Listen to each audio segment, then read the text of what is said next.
So now that brings me to you. What does this renewed investor confidence say about Nigeria's short-term fiscal credibility? Do you think it's genuine, or it is just about the Eurobond-driven optimism?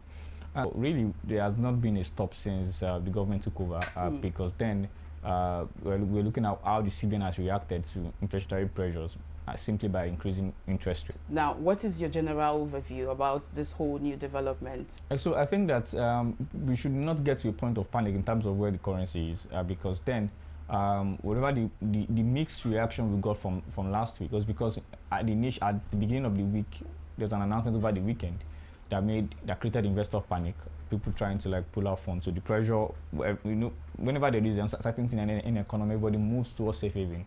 So everybody was trying to now move their naira denominated assets to $2. That was what pushed the pressure on the naira and the prices. But the Eurobond coming at the right time, right, basically balanced out the pressures, and now we are back to normal. This brings me to the question, right? With Nigeria's Eurobond in over subscription, because we have, finally agreed that there is success there. Now, do we still really need to do more borrowing? It is important that apart from, of course, we've seen the different loans from the World Bank that had to do with social security, trying to reduce poverty. So if this is about SMEs, it is not a bad idea in itself, right? But the problem has always been implementation. So because then what we need at the moment is we need to kickstart our SMEs back, because now we're at an era of recovery, right? We've been hit by the tsunami of the reforms. Now we need to recover. Inflation is coming down, right? So businesses need to be able to now expand, and expansion would come from access to credit, right? I'm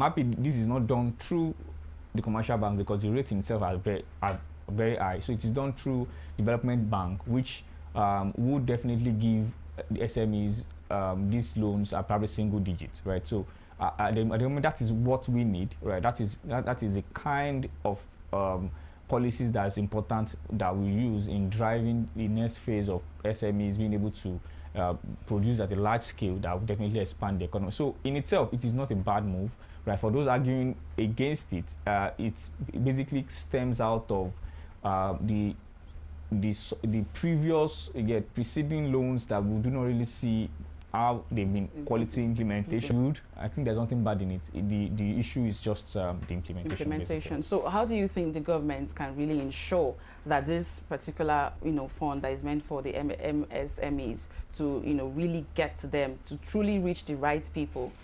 Because because these people are the people that drive Nigeria's economy, and then we just need to find a way to get this money to them so that it doesn't get trapped in bureaucracy. So I think the first thing has always been about identifying which industry needs this the most, right? I think that if we're having maybe 2 trillion, 3 trillion dedicated for SME growth, I think it's important that we are able to basically divide, okay, which 40% of this goes to these industries, or this goes to this sector, because then that is where it can be properly evenly distributed. Because if it's about who can apply, then a certain particular kind of cluster will simply apply for it. They do better, but the entire landscape of the GDP figures, GDP conversation is not, the economy is not expanded as it should. So I think it should be properly evenly distributed, and conversation should really happen. It shouldn't just be the usual way where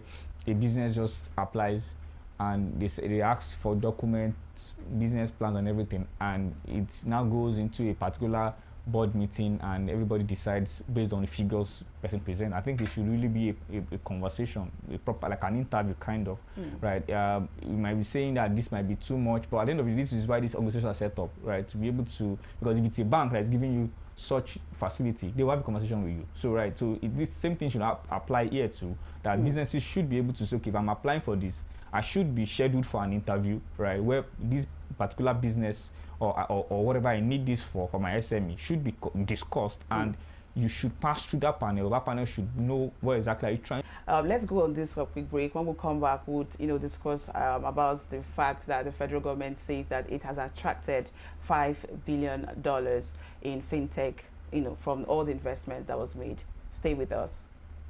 Mr. Peter.